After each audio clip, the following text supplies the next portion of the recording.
afternoon, so let's make Gujarati's favorite Chana Dal Khaman recipe. So along with Khaman, I'll be also sharing with you special chutney recipe. So let's get started. For that we need 1.5 cup of Chana Dal.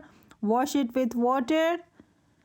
And now take a clean water to soak the dal for 6 hours. After 6 hours you wash it one more time, then drain it. Now we are going to make a paste of Chana dal, salt, turmeric and yogurt. I'm using the food processor to grind it, and you are going to grind it coarsely. Now take a separate pot to take our dal, and now I'm adding some water in the grinder so that I can take out the rest of the paste. And here I'm using the whisker one time, then add some oil. Now I'm using my hand to create some air pockets. Do it for 2 to 3 minutes. And after that we are just going to close the lid and ferment it for 6 to 8 hours. After 8 hours we are going to take a steaming pan. On the top lid we are just going to grease our pan, close the lid and let it steam. Let's make a paste of ginger and chili. Now let's check on our fermented batter. It looks good because I see some air pockets inside. So now let's add some water, besan, salt, Astafatida, our ginger and chili paste, oil, lemon juice, and now water because our batter is thick. So batter needs to be pouring consistency, but not like water. It should be thicker than water. You see this? So now our batter is perfect. Now I'm going to divide the batter into 2 parts.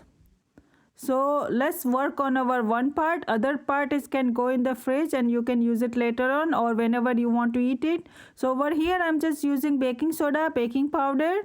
Add some water on the top so that our baking soda and activates. Stir it really well. Now it's going into our steaming pan. And let's steam it for 10 to 12 minutes. Make sure at this time your pan is hot and the water is bubbling hot. That's the only time you are going to put the khaman batter inside.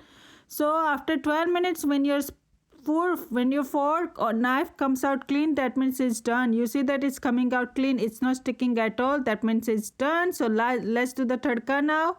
Add some oil, mustard seed, curry leaves. Whenever you add curry leaves, just close the lid, otherwise it's going to splatter all over the place.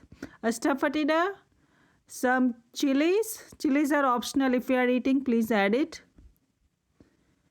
And now we are going to add some water because khaman tends to get hard a little bit. So if we add water, then it's going to get soft. So once it starts boiling, that means our tadka is ready. The rest of the batter is going in the fridge. So let's make chutney now. For that we need khaman, ginger, chili, lemon juice, cumin seed and some salt. That's all we need for khaman chutney, and this chutney goes very well with khaman, so do not skip that. So now let's make a square pieces of our khaman and add our tadka on the top. So at this time our khaman should be cool down. Okay, you shouldn't be pouring the batter on the hot khaman. It should be cooling down, then you add the tadka. Let's see our khaman now, how delicious it looks, and it tastes amazing. So I hope my video was helpful to you. Thank you.